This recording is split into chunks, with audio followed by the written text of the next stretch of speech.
Écoutez les 4 propositions. Choisissez celle qui correspond à l'image. A. On fait une équipe de 5? B. On joue ensemble? C. On regarde le match? D. On se lance le ballon?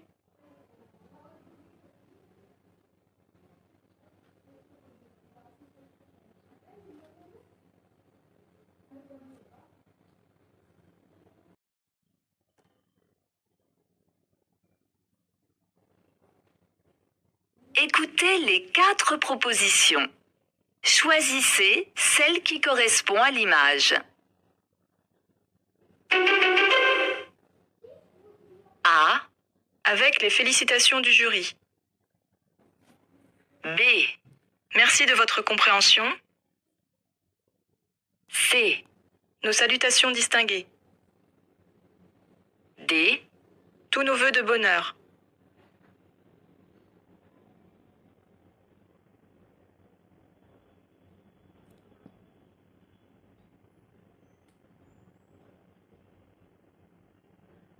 Écoutez les 4 propositions. Choisissez celle qui correspond à l'image. A. On a tout mangé. Il ne reste rien. B. Les autres plats sont déjà réservés. C. Je vous conseille celui-ci. Il est de la région. D. C'est pas la nourriture.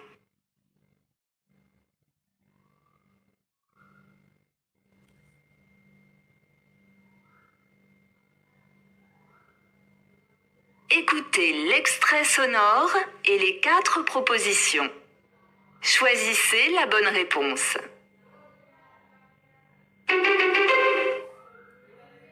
Quand commence le salon du livre? A. Au mois d'octobre. B. Il y a quelques jours. C. Jusqu'à 20h. D. Pendant 2 semaines.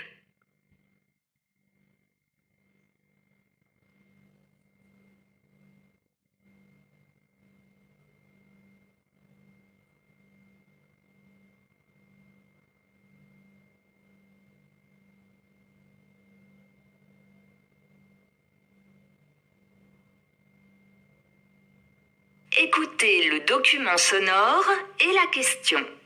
Choisissez la bonne réponse. Avant, le lycée était une immense poubelle. Les tas d'ordures ont maintenant disparu.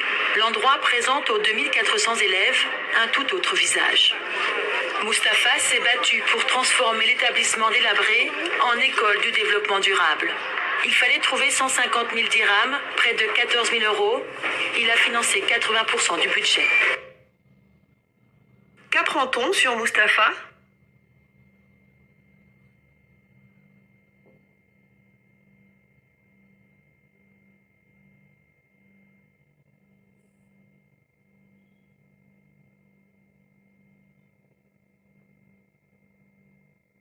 Écoutez le document sonore et la question. Choisissez la bonne réponse. À 20 km de Rabat, loin de la capitale bourdonnante, le vent balaie la campagne. Sur ces 3 ou 4 lopins de sable rouge, des paysans font pousser des légumes bio. Un défi là aussi réussi, cette ferme solidaire emploie une dizaine d'ouvriers. Chaque semaine, ils vendent des paniers bien remplis, déjà 140 clients, 200 autres sur liste d'attente. Qu'apprend-on sur cette production de légumes?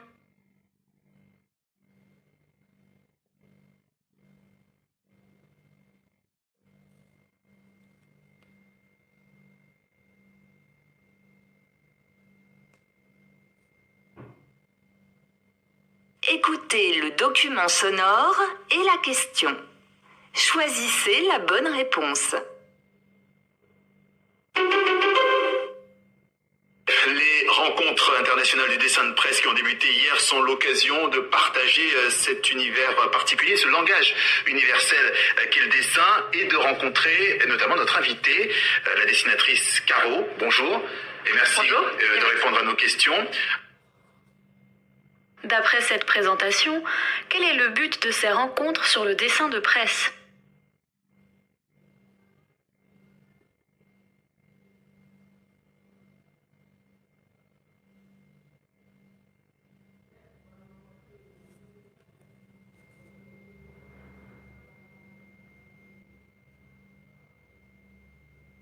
Écoutez le document sonore et la question. Choisissez la bonne réponse.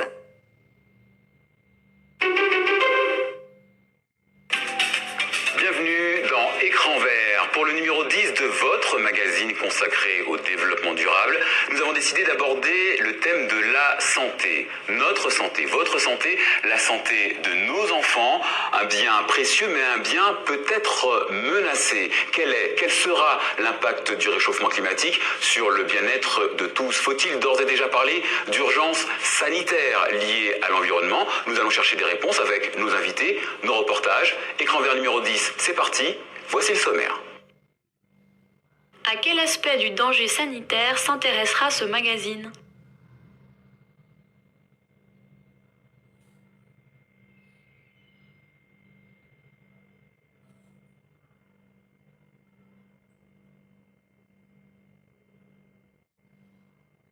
Écoutez le document sonore et la question. Choisissez la bonne réponse. On termine avec la 7e cérémonie des Lumières. Une cérémonie où la presse étrangère récompense le cinéma français et francophone, et dont TV5 Monde est évidemment partenaire. Eh bien, cette cérémonie est présidée cette année par l'acteur François Berléand. Vous pourrez la suivre en direct si vous le souhaitez sur le site de l'Académie des Lumières. Ça se passera ce vendredi à 19h30, temps universel, academielumière.com. Quelle est la particularité de cette cérémonie ?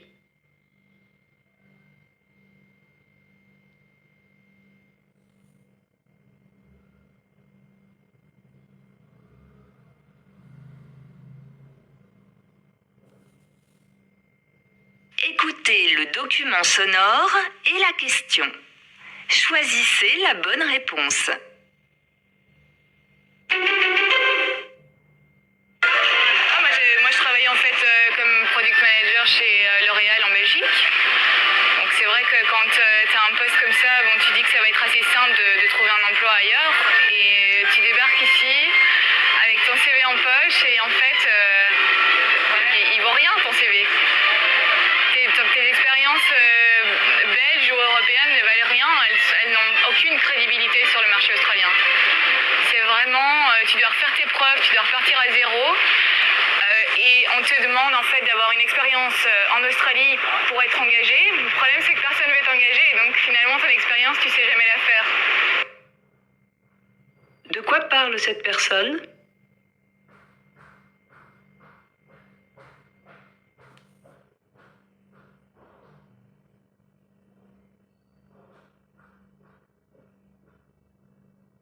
Écoutez le document sonore et la question. Choisissez la bonne réponse. Agnès Varda, vous avez reçu le carrosse d'or. Ben oui, c'est bête, c'est parce que c'était pas un vrai carrosse. J'espérais repartir avec. Mais c'était une très belle sculpture.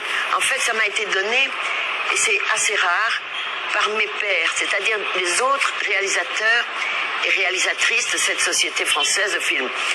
Et c'est toujours touchant quand ce sont des collègues, comme on dit, qui vous identifient. Et c'est très très rare. La seule fois que j'avais vu un jury de réalisateurs, c'était au Festival de Venise il y a longtemps, c'était Bertolucci qui avait réuni des réalisateurs.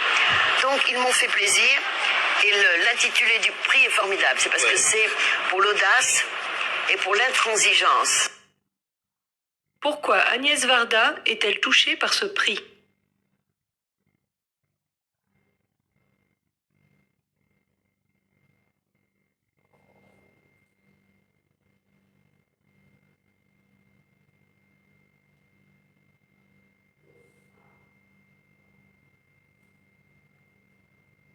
Écoutez le document sonore et la question.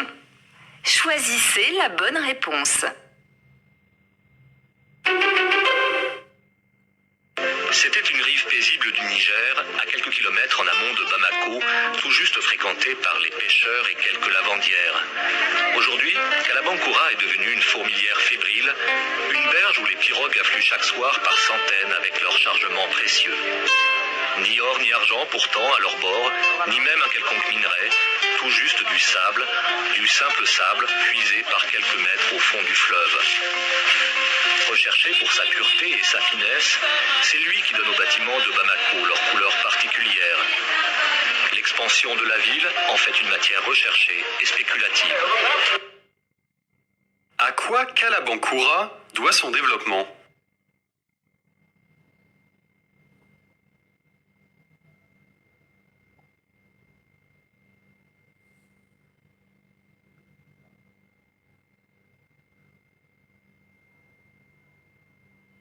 Écoutez le document sonore et la question. Choisissez la bonne réponse. Je vous donne 40 secondes pour nous expliquer votre coup de cœur, votre coup de pouce pour la planète. Attention, top chrono. Bon, c'est difficile parce qu'on a envie de 40 minutes, mais je crois que le plus important à faire maintenant, c'est d'utiliser la crise financière de manière à résoudre la crise écologique. J'entends par là de socialiser les banques. Toute banque qui a reçu quelque chose du public, c'est-à-dire notre argent, devrait être obligée de prêter aux PME, PMI verts, ou les particuliers avec un projet vert. On devrait utiliser l'argent qui est servi à renflouer les banques pour aller vers une conversion verte de toute notre économie. Quelle banque serait concernée par la proposition de cette interlocutrice ?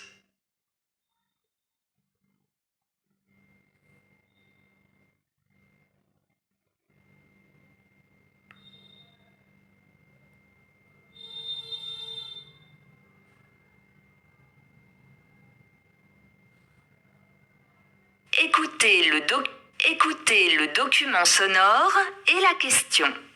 Choisissez la bonne réponse.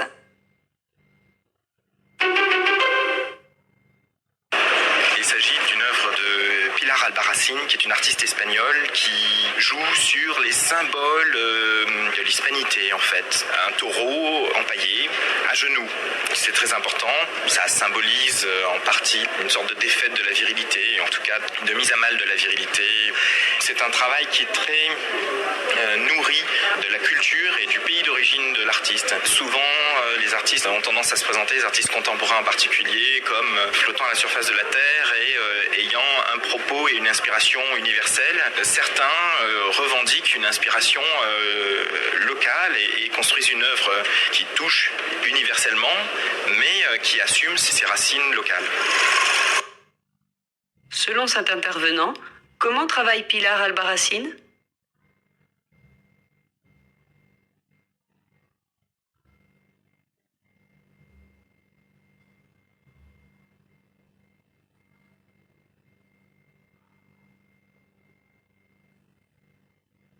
Écoutez le document sonore et la question.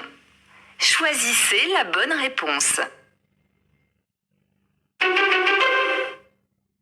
Il y a ce grand mur avec sa multitude de graffitis, de pochoirs, de personnages, de bandes dessinées, diversité de styles et de techniques. Il y a ces grands enfants des rues qui s'amusent partout, un pinceau et ils mélangent, entrechoquent leur création. Pour échanger des couleurs, de la bonne humeur. Et la diversité culturelle, c'est ouf, avec une belle bulle autour et une petite pointe, ça s'appelle un phylactère en bande dessinée.